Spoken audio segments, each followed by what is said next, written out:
It's the Gear Tester here. Recently, I produced a video in which I compared and contrasted the ability of 38 Special to penetrate plywood versus 9mm. In that video, my testing in plywood clearly showed that 9mm is more powerful than 38 Special. You only need to look at the velocity of the 9mm round, the foot-pounds, to understand that 9mm is more powerful. Over the last 2 weeks, a number of Revolver fanboys have attacked that video, trying to claim that I was doing something strange or that I was being unfair in my comparison of 9mm versus 38 Special. And this video is a response to them, because those individuals are engaged in what I'm going to call J-frame stupidity. And I'll be making a multi-part series that I'll be releasing over the next month in which I detail some of their stupid claims about revolvers. The first claim that they're making is that the cylinder gap in a revolver is somehow bleeding out so much velocity that it's not being a fair comparison. Well, that is a stupid excuse, because all modern revolvers are going to have a cylinder gap. A cylinder gap is required, okay, in order to allow your cylinder to open and close effectively. So your bullet's going to come out of the cylinder when it's discharged, and it's going to make a little jump through a gap there, okay, and some pressure is going to bleed out through that cylinder gap. There's no way to get around that. It's like a short guy, a 5-foot tall guy, saying, I'm not able to play basketball well because I'm not 6.5 feet tall. Well, that's true, but it doesn't solve the problem. And so a revolver having a cylinder gap, okay, does not in any way, shape, or form fix the fact that somehow 38 Special is as powerful as 9mm. We shoot 38 Special out of revolvers, correct? And all modern revolvers have a cylinder gap. There are some Russian revolvers that were potentially designed to have suppressors on them, as I understand, and those revolvers, as you pulled the trigger, had a little collar that slipped up and covered the cylinder gap in order to allow them to be suppressed, okay, if I'm remembering correctly. But all modern production revolvers will have a cylinder gap, and that cylinder gap is going to bleed some velocity. It's going to bleed some power that will not be transferred as effectively to the round. That's just a reality of revolvers. You cannot get around that. The next claim which people made, and I hear this consistently, is that barrel lengths really matter. And so people were arguing that I should use a 4-inch barrel revolver to shoot the 38 Special and then use the smallest 9mm barrel I could possibly use. Or they were saying that I needed to get a identical snubby revolver chambered in 9mm and then compare them to really be fair. That's stupid. These pistols are almost identically the same size.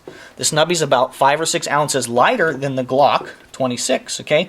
But if I compare and contrast these guns to one another, if you look at the tip of the barrel to the end of the grip, they are identically the same size. Yes, there's some differences in how they get there, but in terms of the way they fill up your pocket, they're basically the same exact size. So there's a weight difference. If you look at the thickness, it's true, okay, that the snubby is thinner in terms of its barrel and grip, but the cylinder is wider. So let's just say they're basically the same, okay?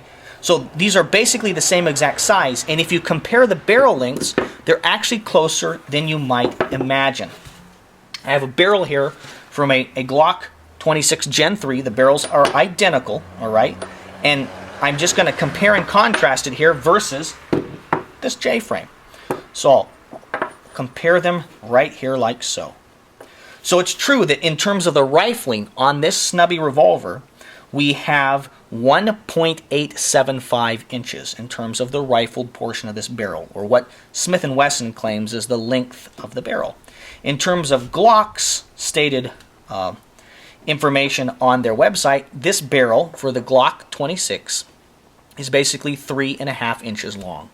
So it's true that we would have potentially an inch plus difference here, okay? And that could potentially affect velocity, right? Barrel length does matter. That's not my point. So at first glance, it does appear that the Glock 26 barrel is significantly longer than the J-frame snubby's barrel. But is that really a fair statement? Well, first of all, we need to account for the fact that some of the length of this barrel is taken up when you insert the cartridge into it, right? So you lose close to an inch of quote-unquote barrel length that is not rifled, that the cartridge is just sitting in. Okay, do you see that? So if we're actually going to be fair about measuring this barrel, we should pull that cartridge out and we should try to get as close as we can to the length here. We say, oh really? Okay, in terms of the way it's sitting, we're probably closer to the barrel, the rifled portion of this barrel being about 2 1/4 inches.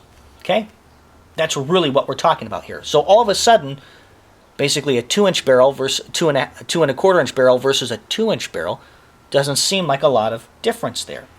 Okay, so there's actually, in terms of the length of the barrel, not that much difference when you account for allowing the 9mm to seat into the barrel length, or into the barrel. Okay, so when you load a 38 Special into this revolver, you basically have 5 rotating barrels, okay, that then have a cylinder gap, and then the rifling begins. So you basically have 5 smooth barrels that hold the cartridge. So if we actually compare in terms of length from the tip of the barrel to where the cartridges would begin, we're actually looking at almost the identical lengths. This is why I selected these 2 handguns. It's why I was comparing and contrasting them for the plywood penetration test. They're almost the same exact size, okay, and they basically have the same exact barrel length if you include the cylinder. It's not fair to not include the cylinder, because if you loaded a 38 Special cartridge into this barrel, it would be right about there. You'd have like 1/4 inch worth of barrel, which you're doing in the semi-auto. So you cannot claim that 38 Special is being underpowered because it's being fired in a revolver that has a cylinder gap, and it's not fair to say, oh, the barrel length is drastically different between them, because it's actually not, right? And so these are 2 of the things that I hear often about revolvers, is that it's not fair because their barrels are shorter in terms of penetration, and it's not fair because they have a cylinder gap. And that is just J-frame stupidity. Revolvers are excellent, excellent guns. I carry them on a regular basis for hunting, for engaging in sporting activities, and for concealed carry, for self-defense. But you need to be aware of revolver strengths and their weaknesses.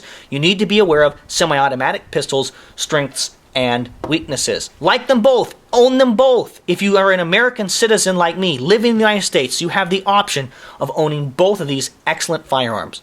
But it's not the 1970s. It's not the 1940s. It's not 1920. There are lots of great semi-automatic handguns that have high capacity, have great sights, that are lightweight and extremely reliable out there. And if you're discounting them because you think revolvers are somehow perfect, you're not being realistic. You need to know the strengths and weaknesses of your firearm, whether you're carrying a semi-automatic pistol or a revolver. If you like this video, if you're interested in more of what I have to say when it comes to J-frame stupidity, I would encourage you to subscribe to my channel. Give this video a like if you enjoyed it. Give this video a thumbs down if you hated it, and leave a comment down below in either case. Thank you very much for your views and your subscriptions. This is the Gear Tester signing off.